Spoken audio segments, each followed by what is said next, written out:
Mais uma vez, muito obrigada. Eu tenho muito orgulho de ser cria Unicamp, tá? Bom, eu fiz graduação, como eu falei, fiz mestrado há muitos e muitos anos. Eu trabalho em escola, cursinho para vestibular. A minha formação foi dando aula para cursinho, para salas grandes. E logo no primeiro ano de faculdade, né? No mestrado aqui eu trabalhei com dramaturgia. Trabalhei com Nelson Rodrigues, um dos maiores, dos mais famosos dramaturgos brasileiros. Já falei que eu sou a Liliane, já falei que eu fiz graduação, mestrado, sou filha de um José, neta de um José, mãe de um José, mas o meu aposto favorito realmente é cria Unicamp.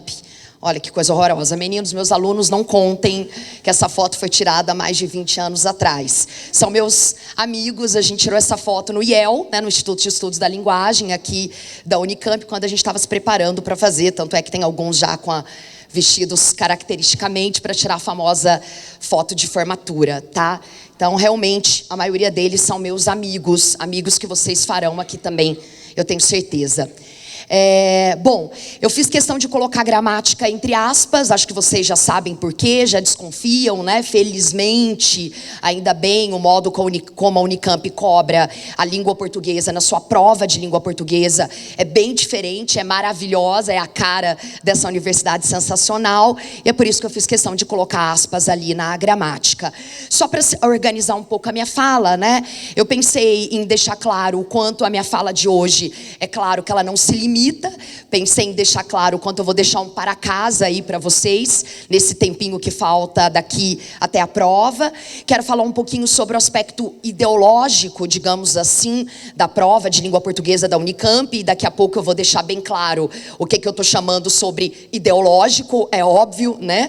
Algumas dicas procedimentais na hora da prova, para a prova. Eu estou falando, claro, de leitura. Vocês sabem, é claro que vocês terão que fazer muita leitura. Alguns exemplos, tanto de prova, quanto exemplos de avaliações que eu faço por aí, tentando imitar o estilo Unicamp, e alguns comentários anafóricos. Vocês lembram da anáfora?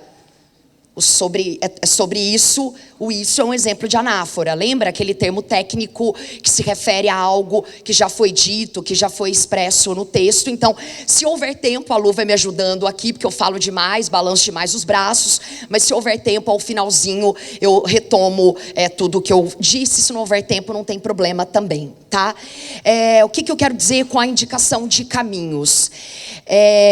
Eu sou a louca das metáforas, meus alunos sabem, né? Desde o bom dia eu já estou fazendo metáfora.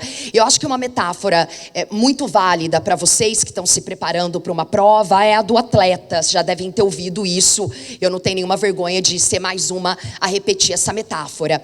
Assim como um atleta se prepara bem, né, para o grande dia da competição, se prepara fazendo treinos, se prepara com orientação profissional, eu acho que com vocês também deve acontecer algo parecido.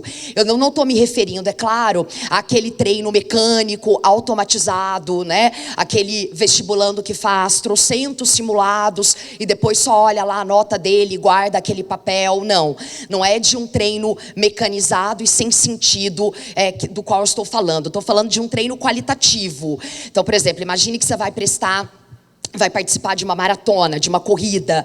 Além de todos os treinos variados que você fez ao longo de um ano, ao longo de anos, você também provavelmente vai querer conhecer o trajeto, o local pelo qual você vai passar, né? Assim você entende quais são os lugares que provavelmente podem te causar dificuldade, onde tem curva, onde tem lugar muito íngreme, subida, descida, etc. Quando você vai visitar um local assim, é para quê? Para você ganhar segurança, né? Para você sentir mais firmeza no dia e na hora H.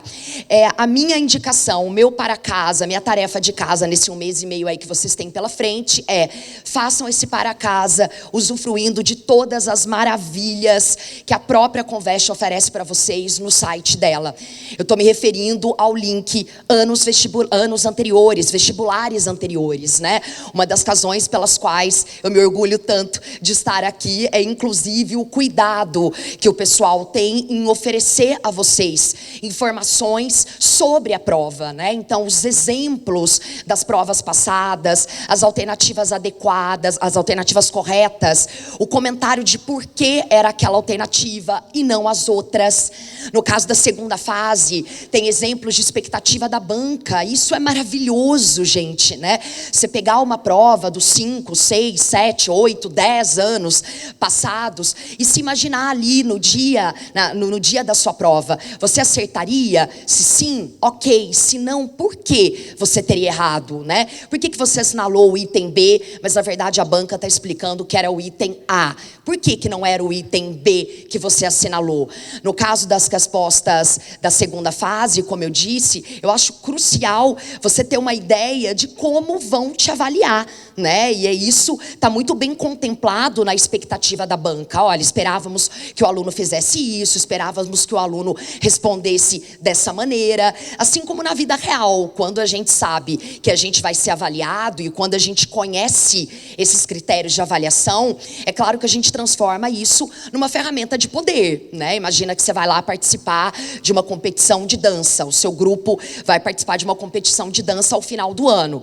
E você sabe que eles vão avaliar figurino, vão avaliar a criatividade da coreografia, vão avaliar o uso do espaço cênico. O que seu grupo vai fazer ao longo de todo o ano?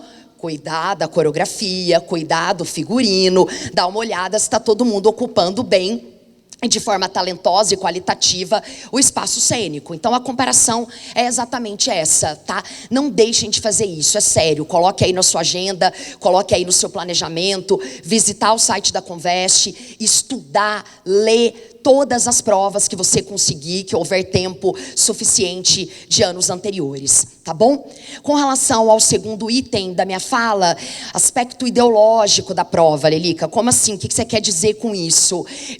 Fico meio reticente, meio ressabiada de usar esse adjetivo ideológico, né? Depois de anos aí em que a gente sofreu tanto com ele, o adjetivo ideológico sendo usado para mascarar preconceito, para mascarar absurdos, né? Nossa, não vou tomar vacina por questões ideológicas. Como assim? Ideologia e ciência, né? Eu sei que é meio complicado, a gente está meio traumatizado ainda com esse adjetivo, mas eu vou deixar claro em que sentido eu estou falando sobre o aspecto ideológico da prova de língua portuguesa da Unicamp. Eu estou me referindo a um conjunto de elementos teóricos, conceituais e científicos, obviamente. Estamos numa universidade, estamos num campus, num ambiente de produção científica. Estou me referindo a elementos, portanto, teóricos, que integram o conceito de língua. Um conceito muito amplo, né? Um conceito muito variado, um conceito caleidoscópico, na verdade, que envolve muita coisa, né? Muito mais do que um conjunto de códigos, né? Língua envolve aspectos sociais, aspectos culturais, aspectos históricos, aspectos de valores. Aí estou me referindo, por exemplo, aos preconceitos. E na prova da Unicamp, a gente repara o quanto esses elementos, repito, que são conceituais, que são científicos, que são teóricos, não estou me referindo a nenhum subjetivismo aqui, né? Estou falando de ciência. Como e quanto eles estão presentes nessa prova de língua portuguesa que vocês farão, né? Mas como assim, Elica? Eles estão presentes nas escolhas dos textos que comporão a prova maravilhosa de língua portuguesa que vocês farão. Esses conceitos, esse caleidoscópio de língua, essa variedade que inclui o conceito de língua portuguesa, está presente nos autores escolhidos, né? Na variedade, na imensa gama de autores e autoras que são escolhidos, que a Unicamp faz questão de colocar lá. Muitas vezes vozes não ouvidas, pessoas que são invisíveis na sociedade, a Unicamp coloca lá. Esse conceito caleidoscópico do qual eu estou falando também está presente no modo como as perguntas são feitas, no modo como as alternativas são elaboradas, no tipo de recorte que é feito a partir daquele texto, né? Então, que tipo de reflexão a Unicamp quer que você tenha sobre aquele determinado texto? Sem contar a variedade maravilhosa de tipos de textos, né? Tem cânone, tem autor super famoso, imortal, cristalizado dentro da literatura, mas teve racionais, tem cartões Cartola, maravilhoso esse ano. Teve Estela do Patrocínio no ano passado. Tem postagem de anônimo, entre aspas, na rede social. Tem postagem do professor daqui, do Instituto da Linguagem, do Círio Pocente. Então, é uma variedade muito grande, muito rica, que se faz presentes nessas escolhas. Vou repetir. Escolhas de textos, escolhas de autores e autoras, escolhas de perguntas, escolhas de recortes também. E como toda escolha que a gente faz na vida, consciente ou inconscientemente, elas nos representam de alguma maneira, né? A escolha da minha roupa hoje, consciente ou inconscientemente, tem alguns simbolismos, né? Eu posso até não ter pensado explicitamente sobre isso, mas ela me representa de alguma maneira, né? Ela me identifica de alguma maneira. E é disso que eu estou falando quando está escrito lá o conjunto de identidade, digamos assim, que a prova da Unicamp tem, né? O quanto a gente consegue perceber um perfil identitário da prova da Unicamp. O quanto a gente consegue perceber que a Unicamp tem um perfil, um conjunto de facetas muito a cara dela, né? É muito comum, inclusive, na sala de aula, nas escolas, quando vou mostrar talvez uma questão X que eu mesma tenha elaborado ou não, muito comum os alunos falarem, nossa, essa questão é a cara da Unicamp, Lilica. Eu falo, é verdade, é a cara da Unicamp. Por causa de quê? Por causa disso, por causa daquilo outro. E esse é a cara da Unicamp se reflete, inclusive, nessa minha paráfrase ali. Não é só língua, né? A Globo tá com uma propaganda do não é só futebol, né? Pra gente entender tudo que tá por trás, ou teoricamente está por trás de futebol. Eu faço essa paráfrase, não é só língua. Então não é apenas um conjunto de códigos. É tudo que esse conjunto de códigos representa na vida real, nos mais diferentes contextos de uso da língua, né? Por exemplo, agora eu tô falando num determinado contexto para vocês, alunos, futuros crias da Unicamp. Eu estou falando de um lugar de fala que me deixa bastante emocionada. Sou cria Unicamp, tenho uma certa experiência com as provas da Unicamp. Mas quando eu for falar com meu filho, daqui a pouco, quando eu voltar para casa, vai ser outro uso do código que eu vou fazer, né? Vão ter outros valores.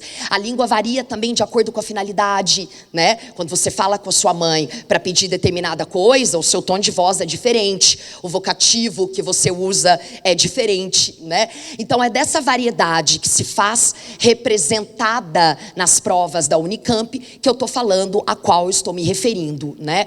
Como eu disse, estou repetindo, você tem cânones lá na prova de língua portuguesa, mas você tem também autores atuais, né, que normalmente não ficam aí sob os holofotes daquilo que é considerado grande literatura, mas que é literatura, como Emicida, por exemplo, maravilhoso, que se fez presente também na prova da Unicamp. Se a gente pegar só o ano passado, né, só para não ficar me empolgando aqui, falar de todos os anos da prova da Unicamp, a gente teve Estela do Patrocínio, né, uma mulher negra, preta, que foi contra a própria vontade colocada num manicômio, né? Era uma poeta. Vocês sabem da história da Estela, o quanto, portanto, ela é representativa dessa variedade, dessa minoria da qual eu estou falando e que merece ser valorizada, obviamente. Estou falando da Laerte, maravilhosa. Vocês precisam acompanhar o trabalho maravilhoso da Laerte. Apareceu aquela charge, né, que ela fez uma espécie de ressignificação do quadro do Pedro Américo, né, da independência, e como seria aquele momento da independência hoje, todo mundo com celular, né? Então uma crítica ao fato das pessoas deixam de viver a vida real para ficarem ali grudadas, o olho o tempo todo no celular, né? Por falar em celular, teve também uma espécie de sensibilização da ideia da selfie, do seu uso dos celulares, aquela questão lindíssima, eu não consigo não falar linda, maravilhosa, aquela questão de uma pessoa que fez uma representação em desenho do que seria o resultado da selfie de uma família aparentemente humilde, né? O pai com seus filhos, que estavam todos felizes porque tinham acabado de cada um comprar um picolé, né? Então essa espécie de empatia compulsória que a gente acaba tendo, quantas vezes a gente tira foto de algo que realmente significa para a nossa vida, né? Ou sentidos ou significados são tão aí no senso comum, vira coisa automática, né? Que mais que teve? Teve hashtag só que não do lado de uma língua, de um idioma, de um povo originário, cara. Só a Unicamp maravilhosa para pedir para vocês comentarem, né, as diferenças e as semelhanças entre a formação de sentido de um idioma, de um povo originário, com a hashtag usada nas redes sociais, só que não. Dessa embalagem cheia de diferenças que eu estou falando aqui como aspecto ideológico, como aspecto identitário, né? O que mais? Lembra do É Sobre Isso? Acho que agora não está muito mais na moda. Depois a gente pode até falar de outras frases ou bordões ou expressões que representam a língua viva e que, portanto, quem sabe, podem aparecer na prova, né? Mas tinha lá também uma questão em que havia uma linguista explicando sobre o bordão É Sobre Isso, falando o quanto ele é anafórico, né? E, portanto, o quanto ele pode remeter a várias coisas diferentes, meio que parecido com a ideia dos memes, né? O quanto os memes são caixas ocas, entre aspas, e que a gente vai preenchendo de sentido a depender do tema da moda, né? Larissa Manoela ou Criança Esperança, né? Depender do tema da moda, a gente vai preenchendo aquele meme. Mas aí o texto que falava sobre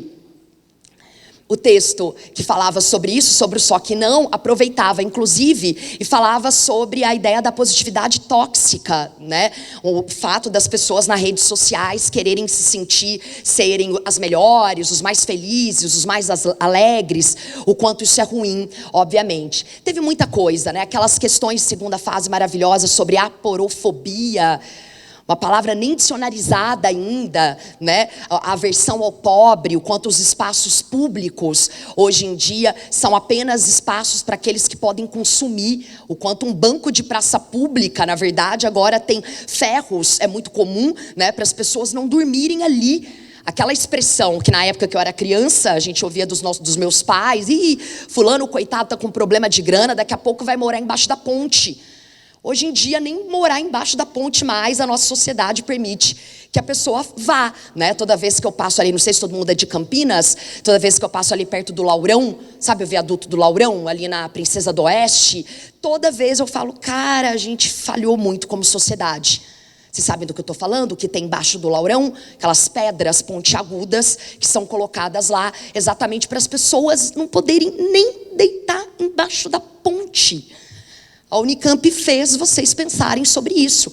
Uma questão, inclusive, com um formato diferente, maravilhoso, que era para vocês escreverem um comentário sobre isso, né? Por falar em comentário, tinha aquela outra questão sensacional, em que um texto tirado de uma agência de notícias da favela, olha a representatividade disso. Um texto tirado de uma agência de notícias de uma favela do Rio de Janeiro, em que a autora discutia, comentava exatamente sobre favela ou comunidade.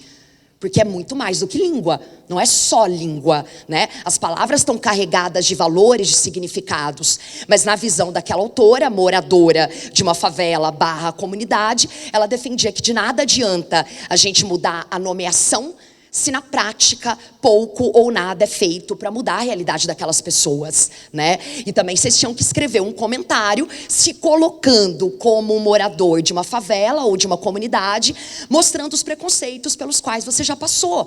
Mais um exemplo de empatia compulsória, né? Cara, você que está aí no seu mundinho, você que é fácil criticar aquilo que não pertence, né, ao seu entorno, o que seria ser um morador de uma favela ou de uma comunidade? Inclusive, ela comenta o detalhe de que essa mudança de termos, né, politicamente correta, foi implantada por um prefeito na década de 90, sem perguntar para os moradores. Olha, então agora não vai ser mais favela, é comunidade. Ótimo, realmente, quando a gente ressignifica os elementos, as pessoas, a vida, esse é um dos poderes sensacionais da língua, né? Não é índio, é povo originário.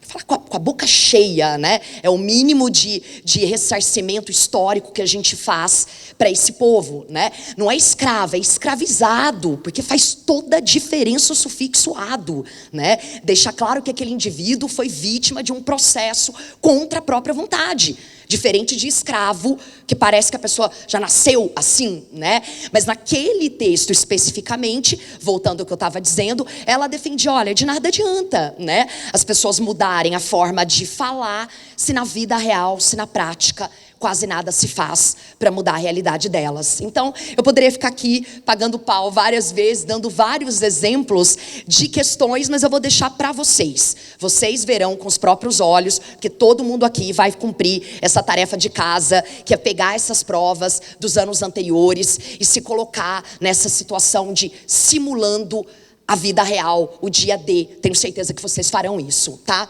Mas Lilica, fale um pouco mais na prática, assim, né? O que eu tenho que esperar dessa prova, que tem essa identidade, que tem essas características sobre a qual você está falando? Bom, você tem que esperar que tudo isso vai ser cobrado de você através da sua compreensão de texto, né? Da sua competência leitora. A leitura no sentido qualitativo da coisa. Você, de fato, entende aquilo que você está lendo, né? A materialidade do texto não é aquilo que até o Fundamental 1 ou 2 a gente talvez entendia como interpretação, e tá tudo bem, né? A gente entende que até o Fundamental 1 a ideia de leitura, a ideia de apreensão de significados é diferente, mas às vezes as pessoas entendem interpretação como algo, eu posso interpretar o que eu quiser. Claro que não, né? A Marcela, uma das professoras que teve aqui, falou disso, inclusive na aula dela, sobre a materialidade do texto, tá? Então você vai ali se debruçar sobre a materialidade de todos esses textos diferentes, variados entre si, que eu comentei, para entendê-los bem. Entendê-los como assim, Lilica? Vou falar um pouquinho de temas, né, que normalmente são contemplados nesses textos variados. Por exemplo, a variação linguística. Variação linguística é um assunto caríssimo à Unicamp. Praticamente em todas as versões do vestibular tem alguma questão falando sobre isso. Não estou dizendo que vai ter, obviamente, estou aqui apenas comentando com vocês. A variação linguística é um assunto muito simbólico desse conceito amplo e multiverso, digamos assim, de língua, né? É através desse conceito aqui que a gente entende que não faz sentido falar em melhor e pior, a língua do carioca, o sotaque do caipira é feio, é errado. Cara, não faz sentido. Se você de fato entende que um dos conceitos ligados à língua tem a ver com compreensão de sentido, ponto. Não importa como alguém falou, o que importa é que você entendeu, né? Problema não existe, existe sim, uai. Eu tô falando, a partir do momento que eu falo, a partir do momento que eu ouço e eu entendo que alguém está com problema, é óbvio que existe, né? Pode não ser um elemento lexical que faz parte daquela chamada linguagem padrão ou normativa ou das regras, mas é óbvio que é língua. E muito da bonita, inclusive, né? Eu sou fã das versões consideradas não corretas, entre aspas, por exemplo, igual, adoro igual. Nossa, você é igualzinho às suas irmãs. Eu tenho mais 2 irmãs, né? E tem uma conhecida quando eu volto a Minas. Nossa, como você tá igualzinho às suas irmãs. Tô mesmo, é muito mais do que igual, é igual, né? Então aqui alguns exemplos, esse texto aqui da Ma Nanju, nem sei se é assim que pronuncia, peço desculpa se não for assim. Olha esse antipoema do Sarau das Pretas de Fortaleza. Olha a Unicamp dando ênfase, valorizando, jogando luz em vozes de mulheres pretas nesse poema sensacional que serve para ilustrar a variação linguística. É preciso rasurar o cânone. Tudo bem com o cânone, né? Vocês manjam cânone? Distorcer as regras, as rimas, as métricas, o padrão, a norma que prende a língua. Os milionários que se beneficiam do nosso silêncio, do modo de se dizer poeta. Só assim será livre a palavra. Isso aqui é língua. Isso é língua. Isso é língua porque existe um posicionamento, né? Existem vozes que estão sendo ecoadas aqui em uma pessoa que se coloca contra a ideia, e realmente, corretamente contra a ideia de que para se dizer eu falo bem o português, eu preciso necessariamente dominar a norma padrão. É claro que não, né? A norma padrão é dominada normalmente por pessoas que têm privilégio socioeconômico. A gente sabe disso, né? Que frequenta escola, nas quais normalmente a norma padrão é equivocadamente, inclusive, ensinada e tida como a única. Imagina se língua é norma padrão, é muito mais do que isso. Aqui a Unicamp comparando esferas temporais completamente diferentes, né? Um poema de uma voz atual, falando o quanto a gente não pode se deixar calar por essa norma padrão, e as cartas trocadas do Mário com o Drummond, em que eles já falavam disso. O povo não é estúpido quando diz vou na escola. Um exemplo aqui, como vocês devem se lembrar, do que seria uma transgressão à norma padrão, porque o verbo ir, de acordo com a linguagem padrão, pede a preposição a e não a preposição em, né? Mas eles estão aqui trocando cartas, dizendo o povo é mais do que inteligente mesmo de se apropriar disso, né? Sofrendo as influências da terra, do clima, das ligações e contatos com outras raças, das necessidades do momento e de adaptação, da pronúncia, do caráter, da psicologia racial, que modifica aos poucos uma língua que já não lhe serve de expressão, porque não expressa ou sofre essas influências, e a transformará, afinal, numa outra língua que se adapta a essas influências, né? É a língua em estado de transformação. Quando que a gente imaginou que a gente ia usar verbos como positivar? Lembra do Roça Office? Em plena pandemia, a Unicamp perguntou para vocês uma questão sobre o Roça Office. A língua é em constante transformação. E quem a transforma? Eu, você, qualquer usuário da língua, né? Não faz sentido essa ideia de hierarquia. Aqui um poema, eu esqueci de comentar, gente, mas esses exemplos aqui são todos, obviamente, do vestibular da Unicamp. Eu estudei essa tarefa de casa que eu estou propondo a vocês. Fiquei lá navegando pelos anos anteriores. E a maioria são de 2021, 2022, tem um só de 2013, daqui a pouco eu comento, tá? Esse aqui é um outro poema que já devem ter visto e lido e ouvido nas aulas de língua portuguesa, também escrito há muito tempo atrás, que já meio que tirava sarro, né, dessa ideia de quem acha que para saber língua precisa saber apenas a linguagem padrão, né? Meio que tirava sarro da grande diferença entre um conjunto de normas e o que na prática a gente fala. Isso aqui já caiu no Enem, já caiu em vários exames vestibulares, exatamente como símbolo, né, como representação dessa variação linguística. Dê-me um cigarro, diz a gramática, fazendo referência àquela regrinha, vocês devem se lembrar, de que a primeira palavra de uma frase nunca pode ser um pronome oblíquo átono. Me dá isso aí? Te vi ontem. Me contaram isso. É uma das regrinhas que a gente mais infringe, e com alegria e com louvor, obviamente, né? Tanto é que no final ele termina: mas o bom negro e o bom branco da nação brasileira dizem todos os dias. Deixa disso, camarada, me dá um cigarro. Olha a importância aí do adjunto adverbial de tempo, né? Todos os dias a gente diz me dá, ou me viram, ou me empresta. Então a língua não é só aquilo que está programado num conjunto de regras de jeito nenhum. Lu, tô indo bem? Não? Falta muito? Faltam 20? Obrigada, a Lu está me ajudando aqui. Outro item dentro dessa questão ideológica, gente, o quanto a língua representa um tecido, né, social, cultural, histórico do seu tempo, né? Ainda bem que estamos melhorando, pelo menos em alguns aspectos, né? Ainda bem que agora o tio do churrasco que fala: ô Pedrinho, para aí com essa brincadeira de mulherzinha. A gente, no mínimo, olha feio. Claro que a gente gostaria, a gente como professor, é claro, como cria a Unicamp, gostaria que você fosse lá e fizesse bafão. Hã? Qual que é o problema, tio? Hã? O que está acontecendo aqui? Mulherzinha? É verdade mesmo? É impressão minha, né, tio? Que você está usando a ideia de mulherzinha como algo pejorativo, ou como algo ruim, né? Mãe solteira? Ai, pai solteiro, existe? Mãe solteira existe, pai solteiro, né? O quanto as palavras, o quanto as expressões, elas representam esses valores sociais, culturais do seu tempo, né? E, portanto, enquanto nós, eu, vocês, que somos frutos desse tempo, mas no meu caso, no caso da Lu, no caso de outras pessoas que já passamos por outros tempos em que estava tudo bem, que era só uma piadinha, a gente faz questão de não falar que está tudo bem, não. Essa questão aqui maravilhosa, lá vai a Lilica de novo usando maravilhosa, para uma questão da Unicamp, representa muito isso, né? A equipe Asmina fez um experimento buscando no Google frases para o Dia das Mães, e o resultado foi um festival de frases que romantizam a maternidade.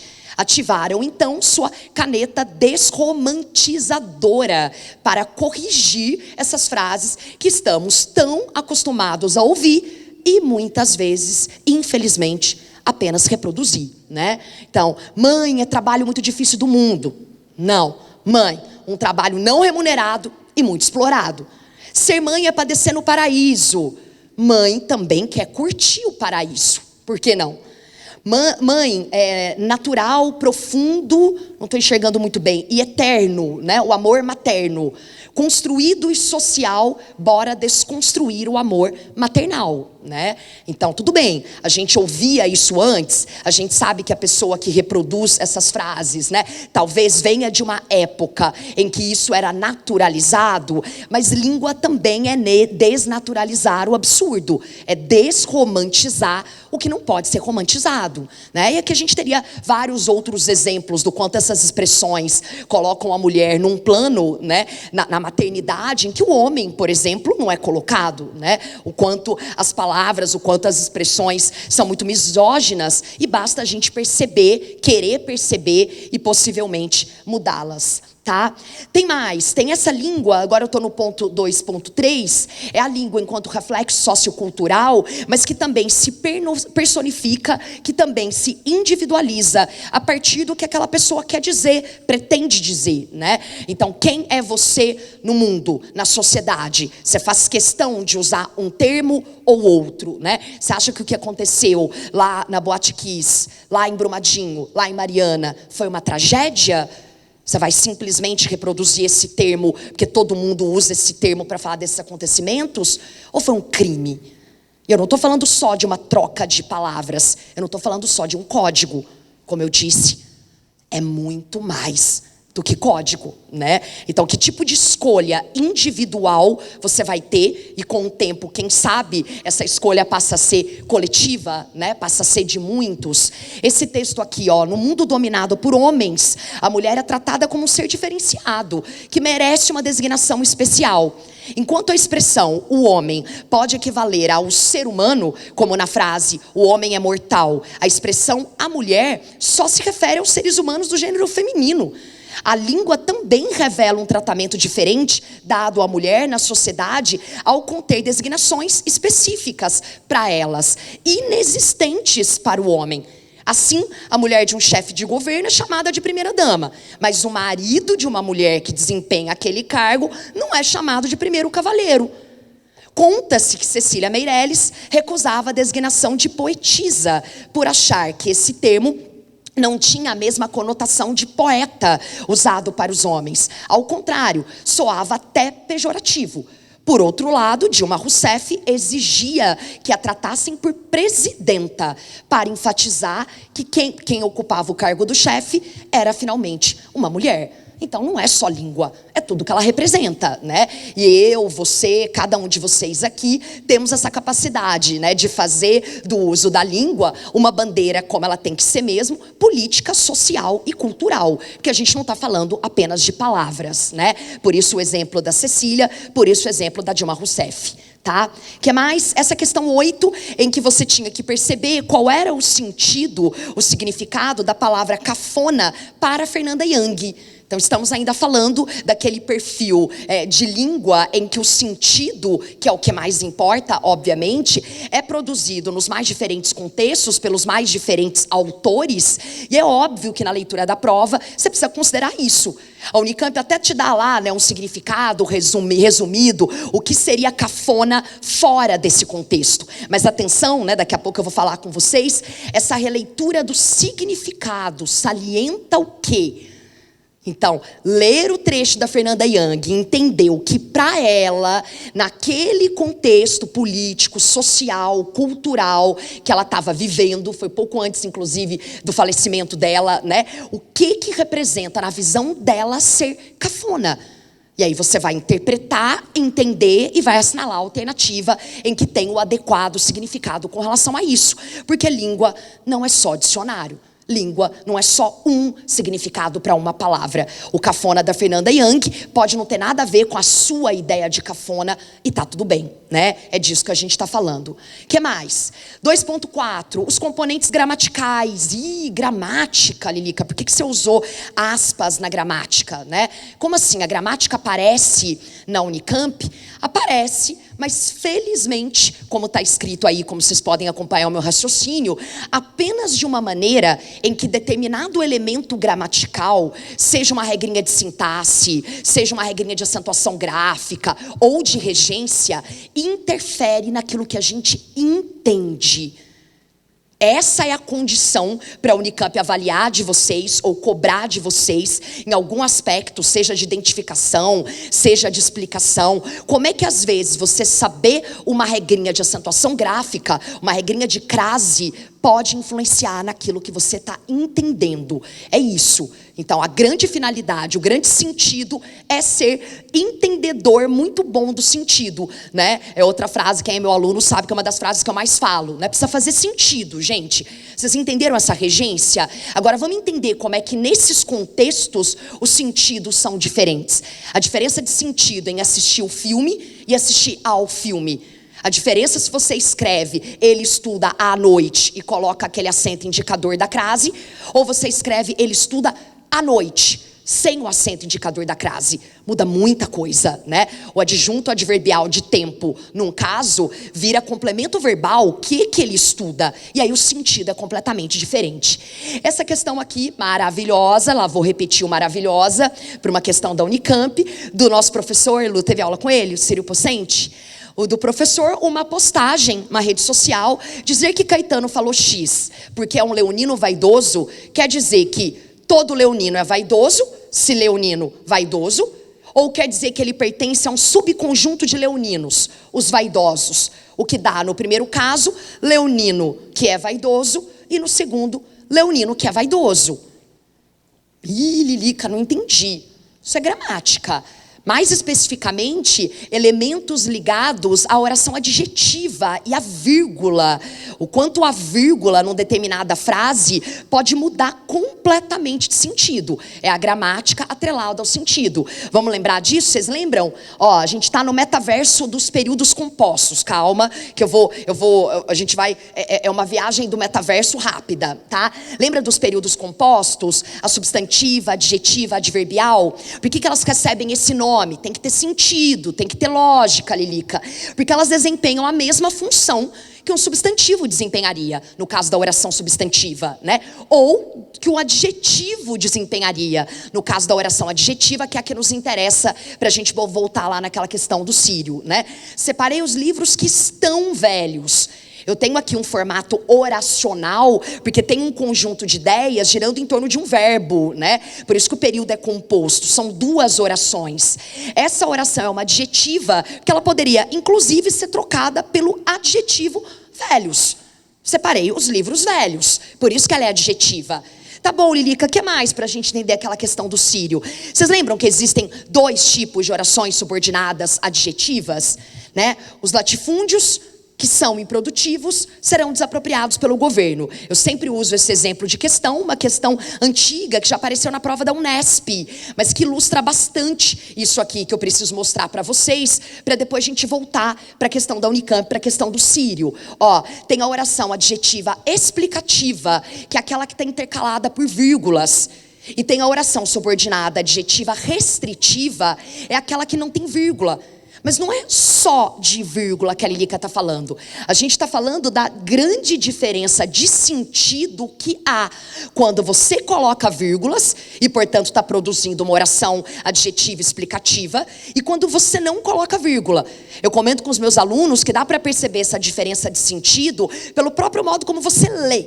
Olha como eu leio o período de cima. Os latifúndios, que são improdutivos, serão desapropriados pelo governo.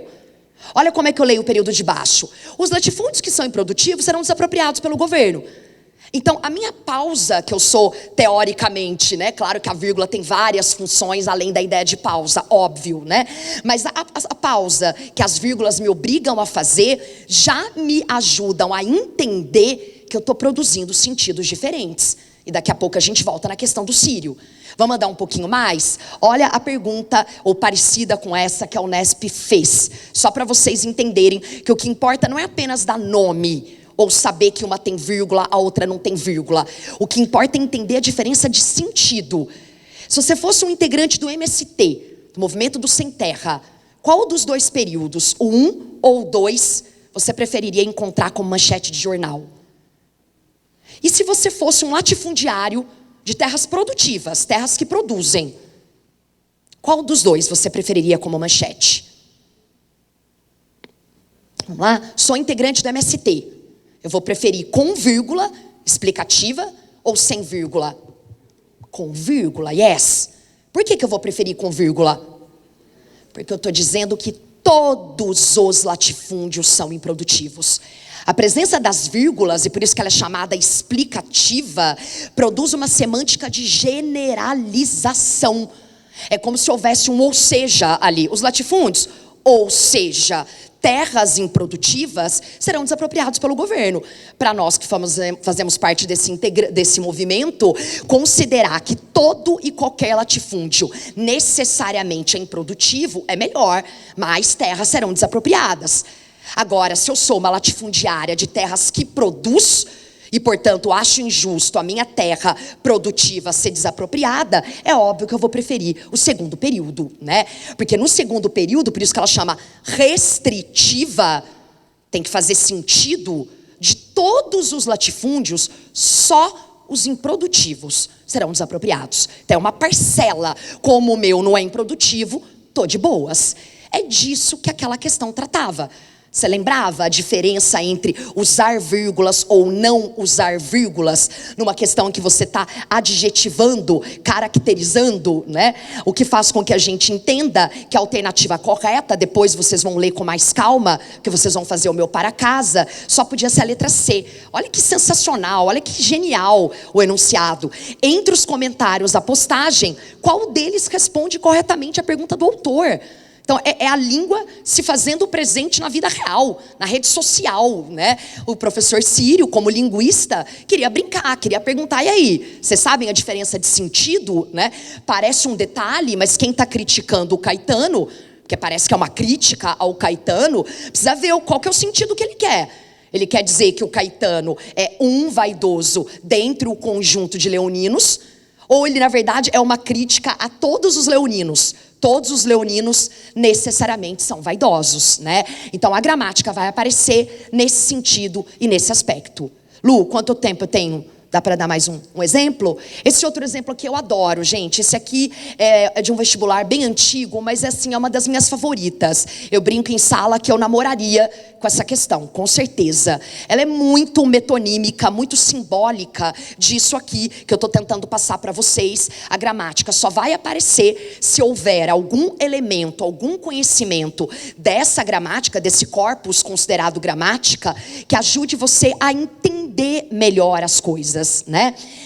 A experiência que comprovou a existência da partícula conhecida como bóson de Higgs teve ampla repercussão na imprensa de todo o mundo, pelo papel fundamental que tal partícula teria no funcionamento do universo. Leia o comentário abaixo, retirado de um texto jornalístico, e responda as questões propostas. Por alguma razão, em língua portuguesa, convencionou-se traduzir o apelido do bóson como partícula de Deus, e não partícula Deus, que seria a forma correta. Explique a diferença sintática que se pode identificar entre as duas expressões mencionadas no trecho, partícula de Deus e partícula Deus. Item B, a gramática em favor do sentido, explique a diferença de sentido entre uma e outra expressão em português. É ou não é namorável essa questão, né? A gramática fazendo sentido. Ih, Lilica, o que é isso? Eu não lembro muito. Vamos lembrar? Dentro do metaverso das funções sintáticas, lembram da sintaxe, né? A sintaxe é aquela parte do estudo da gramática em que a gente analisa como é que as palavras se relacionam, né? Uma se relaciona com a outra, de que maneira? São várias as funções sintáticas, tem algumas que normalmente não são muito famosas, né? A gente chama aqui até de outras funções, como a do adjunto adnominal. Ad, do latim, significa relativo a, né? São aquelas relações dentro da frase ligadas à produção de sentido no nível da adjetivação, no nível da caracterização. Então a função do adjunto adnominal é caracterizar um nome. Nessa frase aí, milhares de estudantes disputam concorridíssimas vagas universitárias. As expressões que estão em marrom, em laranja, não sei exatamente que cor aí, são adjuntas nominais. Eu estou caracterizando os estudantes como brasileiros. Poderiam ser europeus, poderiam ser norte-americanos. Os concorridíssimas, as universitárias, também caracterizam as vagas. É o que a gente chama de função acessória. O que é uma função acessória? Igual o meu anel discreto aqui, poderia não estar presente na frase. Daria para eu entender, estudantes disputam vagas. Só que será que só porque é uma função sintaticamente acessória, ela não é importante? Ó, segunda frase. O dedicado e disciplinado aluno do Aníbal de Freitas, uma das escolas mais antigas aqui de Campinas, consegue bons e compensadores resultados. Se eu quisesse falar, aluno consegue resultados, a frase pararia por si só. Ela teria sentido completo. Mas eu quero caracterizar, não é um aluno qualquer. É um aluno que tem essas características. É o aluno de uma escola específica. Eu quero elogiar a escola. Eu quero falar que os resultados são bons, são compensadores. Adjunto adnominal serve para caracterizar. E outra função sintática que tem a ver com aquela questão, aposto. Lembra do aposto? Normalmente o aposto mais famoso é o explicativo, né? Lilica, professora de língua portuguesa, deu a segunda aula. Luciana, professora de língua portuguesa, deu a primeira aula. Professora de língua portuguesa explica de uma certa maneira quem sou eu, explica de uma certa maneira quem é a Lu. Normalmente é o aposto mais famoso. Mas há outros apostos ou apostos, inclusive o chamado especificador. E olha como faz sentido. Por que ele é chamado especificador? Porque ele especifica. Normalmente a gente tem uma formulazinha, eu brinco com os alunos, igual tem na fórmula de química ou de matemática. Normalmente a formulazinha do aposto especificador é um substantivo comum, colégio, e um substantivo próprio. Professora Liliane, você tem um substantivo comum, você tem um substantivo próprio. Aluno Antônio, substantivo comum, substantivo próprio. Ih, Lilica, o colégio Aníbal de Freitas, mas no slide anterior não era um adjunto adnominal? Acho que eu vou confundir. Aposto especificador e adjunto adnominal, não vai confundir não. Eles são parecidos, mas são diferentes. Para a gente voltar lá para a questão maravilhosa da Unicamp. O adjunto adnominal, ele caracteriza, como eu havia dito, e o aposto especifica. Esse truque aqui, truque não, desculpa, Bechara. Essa explicação aqui do Bechara é muito esclarecedora no que diz respeito à diferença entre os dois, né? Quando a gente está falando de aposto especificador, o aluno Antônio, o colégio Aníbal de Freitas, a gente está falando de uma mesma unidade, uma mesma realidade, né? O colégio é o Aníbal de Freitas. A mesma entidade, digamos assim. A cidade, Lisboa, o aluno Antônio. Enquanto, quando a gente está fazendo uma caracterização, o aluno do Aníbal de Freitas, são elementos diferentes. Tem o aluno e tem o Aníbal de Freitas. Tem a escola onde ele estuda. Então, uma das maneiras da gente diferenciar essas duas relações, que aparentemente podem parecer iguais, é assim. Adjunto adnominal são coisas diferentes. O soneto de Olavo Bilac, uma coisa é o soneto, uma construção poética com determinadas características. O Olavo Bilac é o autor do soneto, né? Agora, o poeta Olavo Bilac, a gente está falando da mesma pessoa, da mesma entidade. Prontos para voltar para a questão?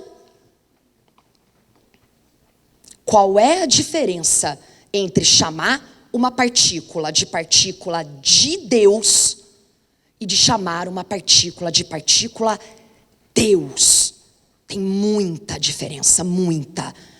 Em partícula de Deus, a gente está caracterizando a partícula, né? Seria quase a mesma coisa, quase não, seria a mesma coisa de dizer uma partícula divina. Uma partícula divina porque ela é importante por alguma razão que é relacionada à figura de Deus, independentemente, claro, da religião. É uma partícula divina. Seria praticamente uma homenagem da ciência à religião, né? Ou a crenças no plural, palavra mais adequada, a crença e não a religião. Enquanto em partícula Deus, o que os cientistas resolveram fazer? Resolveram igualar Deus numa partícula. E olha o atentado às crenças. O sufixo ícola. Lembra que ele significa pequeno, pequenininho. Dependendo da crença, dependendo da religião. Como assim? É um absurdo. Chamar uma partícula de Deus, falar que Deus está numa partícula, é uma partícula, né? Então, enquanto adjunta nominal, é uma espécie de homenagem da ciência à crença, à figura divina. Agora, se for um aposto especificador, é mais uma lenha na famosa fogueira, que nem precisava existir, obviamente, entre ciência e religião. Uma fogueira como tantas outras, bem desnecessária. Claro, né? São coisas completamente diferentes. São 20, Lu? São 10? Obrigada, querida. Continuando aqui, tá. Cheguei no meu item 3. Dicas procedimentais para a prova. Como você sabe que vão exigir leitura, né? Tudo que eu falei até agora está representado em textos. Nunca me lembro com alegria e com orgulho de ver uma questão da Unicamp que não seja ligada a um texto. Você vai ter que ler. Você vai ter que ler com qualidade, você vai ter que, portanto, controlar a sua ansiedade, porque leitura de qualidade não combina com rapidez, tá? Eu sei que ali no dia, na hora, não, Lili, que é muita coisa, eu estava preocupada com medo, eu sei disso, mas você não pode deixar essa sua ansiedade, essa preocupação com o tempo, fazer com que você faça leituras ruins, tanto do texto, quanto do enunciado, quanto das alternativas. Eu sou a favor, é uma visão completamente minha, é claro que você pode discordar completamente, eu sou a favor da ordem natural das coisas. Eu acho que você primeiro precisa entender o texto, para depois ir para o enunciado, para depois chegar às alternativas. Eu sei que tem gente, e está tudo bem se a sua estratégia for essa, se você já está acostumado com ela. Eu sei que há alunos que preferem ir para o enunciado. Ah, Lili, que eu olho o enunciado e depois eu volto lá no texto mais direcionado. Ok, se é a sua estratégia, tudo bem. Eu prefiro a ordem natural das coisas. E por uma razão muito simples, né? Eu brinco com os alunos. É a matéria que eu tenho que estudar para a prova. Quando vocês estavam no colégio, vocês já estão ainda provavelmente no 3º ano, diferentemente do vestibular, como da Unicamp, que você não sabe exatamente o que vai cair. Talvez o único momento que agora dê saudade do colégio é você ir para uma prova sabendo o que vai cair na prova. Não é assim? A prova é de química, o professor falou capítulo 1 e 2. Quanto mais você estuda o capítulo 1 e 2, mais preparado você chega na prova. Quando você abre e bate o olho na questão, se você estudou os capítulos 1 e 2, você vai achar a questão fácil, ou pelo menos vai ter uma boa noção do que ela está te perguntando, né? Quem não estudou os capítulos 1 e 2, vai achar difícil a pergunta. Pô, professor, nem entendi o que você estava perguntando. Claro, você não estudou os capítulos 1 e 2. O que isso tem a ver com a matéria aqui, a Lili, que é as metáforas? Você sabe que vão te fazer uma pergunta sobre o texto, cara.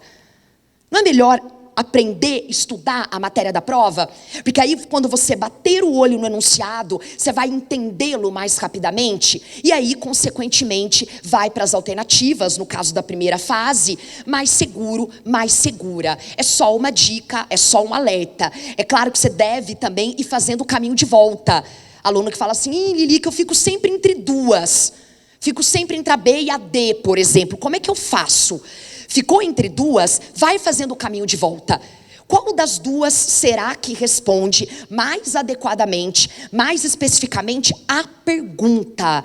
Porque esse é um deslize, quem meu aluno sabe que eu vivo pegando no pé com relação a isso. Muitas vezes o deslize é que o aluno não se atentou à pergunta. Não é que ele não entendeu o texto, mas ele não valorizou como deveria ter valorizado a pergunta. A resposta só é adequada se ela considera aquilo que está sendo perguntado. Tá? E aqui só alguns exemplos, nem vou me ater a eles, porque também faz parte da matéria de prova de vocês. Essa questão aqui que foi considerada de média a difícil, na verdade, do ano passado. A questão maravilhosa falando da Estela do Patrocínio, que eu havia comentado. E olha o enunciado, né? O título, o texto, depois vocês vão ler com calma. Quebrando o silêncio dos hospícios. E o enunciado, examinando a relação do título com o corpo do excerto da reportagem, o que representa a quebra dos hospícios, o que representa a quebra do silêncio dos hospícios. Se você voltar lá na matéria da prova, estudar, perceber, você vai assinalar a letra D. né? Aqui houve vários alunos que ficaram em dúvida, assinalei outra, Lilica, B, pensei que fosse AA. Se você ficou em dúvida, se você ficar em dúvida e voltar para o enunciado e voltar para o texto, fazer o caminho de volta, repito, você assinala a alternativa adequada. Ah, Lilica, isso é perder tempo. Olha, desculpa, eu não acho. Isso é otimizar o seu tempo. Você não quer acertar a questão, né? O que adianta fazer tudo corrido e acabar errando várias questões que você poderia acertar? Afinal, né, gente, uma outra coisa que eu sempre comento com os alunos, vale a pena lembrar, a interpretação de texto é de um texto em português. A pergunta, olha que coincidência, português.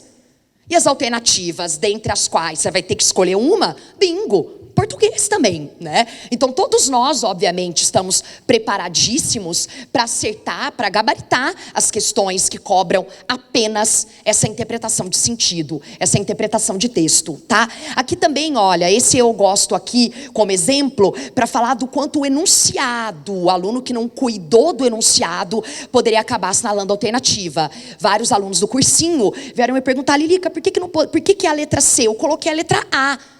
As frases são desromantizadas. O que tem na letra A? O sofrimento como condição para a vocação materna e para a realização feminina.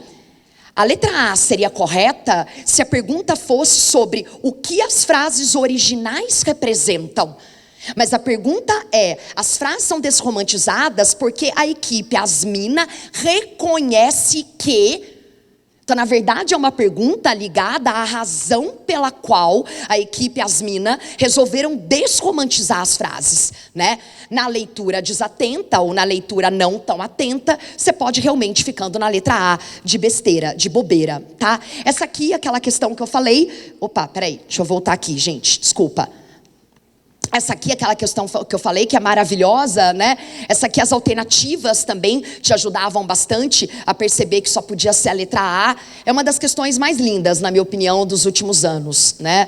Extremamente sensível, que resgata uma sensibilidade que a gente precisa ter, né? Qual foi a última vez que você ficou alegre e feliz com algo tão simples, né? Pelo menos para nós, que seria chupar picolé em família, né? Comprar um picolé, tá? É isso, então eu estou dentro do tempo. Essa parte final era só, na verdade, para a gente sair um pouquinho das próprias provas da Unicamp, né? E dar uma olhada em algumas questões, só para a gente fazer mesmo um exercício de imaginação, né? Porque a matéria de prova vocês vão estudar, vocês vão ver as várias questões lá. Por exemplo, essa é uma questão que eu fiz, que ilustra, como eu estava comentando com vocês, não é apenas pedir o nome de determinada coisa, né? Nesse caso, pedir o processo de formação de palavras. Vocês lembram? Aliás, o Unicamp adora, né, processo de formação de palavra, porque tem tudo a ver com o dinamismo da língua, né? O quanto a língua vai mudando, covidar, positivar, plot twist e tantos outros termos que vão integrando aí o dinamismo da língua. Vocês lembram o processo, gente? Onomatopeia, né? Ah, você não vale. Mas a pergunta mais legal ou a pergunta mais importante, mais legal não, desculpa, mais importante é: você entende a importância da onomatopeia para a compreensão do sentido e do humor? Eu trouxe aqui rapidamente, já estou terminando a minha fala, só para mostrar para vocês, não é, obviamente, como a Unicamp corrige, não são os parâmetros de escala de nota da Unicamp, mas eu gosto muito de falar para os meus alunos o quanto respostas diferentes ficam em faixas de notas diferentes, que de fato é o que acontece no vestibular, por exemplo, de segunda fase, né? E qual que é a diferença das notas mais altas para as notas mais baixas, Lilica? Como vocês podem reparar, o aluno que de fato entende com qualidade o texto, presta atenção na pergunta e aí faz uma resposta completa, né? Teve aluno, por exemplo, apenas resumindo a tirinha, mas a pergunta não era resuma a tirinha. A pergunta era qual é a importância das onomatopeias para a formação do sentido e para o humor. Quando você olha para os elementos, né, isso aqui não é a resposta como o aluno colocou, eu nem poderia obviamente trazer isso para vocês, são os elementos integrantes de um exemplo de resposta completa a partir de uma grade. Uma grade que é feita depois de diferentes respostas lidas. Então reparem o quanto muitas vezes a resposta de qualidade é aquela que explicita processos que estão por trás da sua compreensão, né? Por exemplo, o aluno que chama a atenção para a fisionomia do pai do Cebolinha, que é um elemento também que contribui para o humor, entre aspas, e para o fato da gente entender essa tirinha. Ele acabou trocando 6 por meia dúzia, né? Trocou um barulho por outro. Tem várias depois. Aqui a função dos adjuntos adverbiais, né? Alica, para que serve um adjunto adverbial? Serve para mudar completamente o sentido, por exemplo, de um verbo, e para um meme, que seria de autoajuda, digamos assim, que seria positivo, que seria de um incentivo, vira outra coisa, né? Olha a diferença do por cima de você. O adjunto adverbial de lugar altera completamente o sentido daquilo. Esse aqui, né, a galera, todo mundo fala do agosto interminável. E esse agosto que não acaba, qual que é o detalhe da produção de sentido que faz isso ser engraçado? Quando que ele publicou? Dia 2 de agosto, né? É desses detalhes, desses elementos que constituem os significados que a gente está falando, né? Que faz todo sentido. Essa aqui é uma questão que eu fiz recentemente, exatamente para chamar os alunos à reflexão da diferença entre a chamada função acessória e a função que, claro, é importante num determinado contexto, né? O adjunto adnominal negra, por exemplo, é uma função acessória, sintaticamente falando. Mas é claro que num texto em que está havendo uma discussão racial por trás das bonecas, é óbvio que essa função é super importante, né? Assim como os adjuntos adverbiais. Eu perguntei, né? Eu transcrevi os adjuntos adverbiais do texto e pedi para eles indicarem a função, mas a minha pergunta favorita é essa aqui. Se tem uma informação sobre quando as primeiras bonecas negras foram comercializadas no Brasil em 2016, as bonecas Barbies em 2016, e se tem a informação de que a fábrica abriu os seus trabalhos em 1945, isso aqui é importante. Explique como é que a presença dessas duas informações, em 2016 e em 1945, é importante para a construção da análise feita. Para a construção da crítica e da conclusão óbvia, né? 71 anos de diferença num país em que a percentagem de população de pele preta é muito grande. 71 anos, tem que ter uma razão ali por trás disso, né? E num texto como esse, claro que o adjunto adverbial faz toda a diferença, tá? Aqui os memes, né? A gente sempre aposta nos memes, o quanto o meme, e aí vale a pena incluir a chamada linguagem não verbal, ajuda pra caramba na compreensão do sentido, na produção do humor. Não é só uma comparação, né? É tudo que está por trás dessa comparação. Lili, que eu saberia responder que a figura de linguagem é a comparação. Beleza. Mas como é que essa comparação constrói um sentido específico e engraçado aí? Como é que a imagem ajuda nessa construção do sentido, tá? Vocativo. Que tipo de vocativo você usa nas mais diferentes situações? Você chama sua mãe de como? E quando você vai chamar sua mãe para fazer um pedido, para convencê-la de alguma coisa, né? Como é que o uso do vocativo pode estar completamente relacionado ao projeto de dizer as intenções que você tem, né? Aqui uma brincadeira, já que a gente está falando de gramática, de produção de sentido. Cria Unicamp. Tem um determinado sentido, claro, né? Cria no sentido de resultado da criação da Unicamp. E se você colocasse uma vírgula? É só uma vírgula? Não, não é só uma vírgula, não. É muita coisa que ia mudar, né? O sentido, as relações entre as palavras. Se você invertesse a ordem, Unicamp cria. Não é só uma inversão de ordem, né? É muita coisa que está aí por trás. Tudo bem, queridos? Aqui outros exemplos, depois se vocês quiserem, eu posso deixar disponível esse material. Aqui a questão da escolha lexical, né? A escolha lexical que um autor faz reflete uma visão de mundo que ele tem, né? Os alunos invadiram ou os alunos ocuparam? Lembra dessa época, do que aconteceu, principalmente no estado de São Paulo, depois no mundo todo? A gente teve descobrimento, a gente teve invasão. O hino maravilhoso da Mangueira de 2019, quem sabe não entra também no vestibular da Unicamp. Eu acho esse hino uma aula de história, de sociologia, de tudo, né? O amarelo, o Emicida maravilhoso, que já apareceu, não é só uma paronomásia. Paronomásia, alva e alvo. Eu lembro, Elica, aquela figura de linguagem que as palavras são parecidas. Sim, mas não é só isso. É tudo que representa quando ele diz que no Brasil tem pele alva, Vocês sabem o que significa alva, né? Claro, branca e pele alvo. É tudo que isso representa. É tudo que mudaria, permita que eu fale, não as minhas cicatrizes. Tudo que mudaria se eu tivesse um acento grave ali, uma crase. O quanto essa música mudaria. A ideia é essa. Aqui só para terminar, os memes, as palavras, né? Agora está na moda o instagramável, né?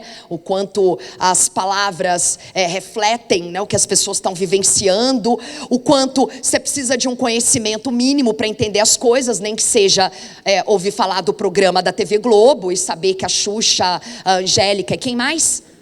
A Eliana se encontraram. É isso. É isso. Cada um de vocês estará nessa foto aqui o ano que vem. Tudo bem? Desculpa, passei o tempo um pouquinho. É isso.